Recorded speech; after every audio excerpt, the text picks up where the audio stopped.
शरीरं सुरूपं तथा वा करत्रं यशश्चारुचित्रं धनं मेरुतुल्यम्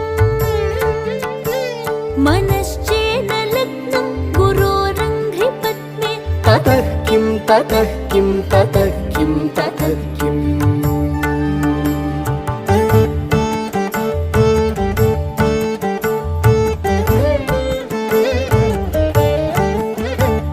कलत्रं धनं पुत्रपौत्रादि सर्वं गृहं बान्धव सर्वमेतद्धि जातम्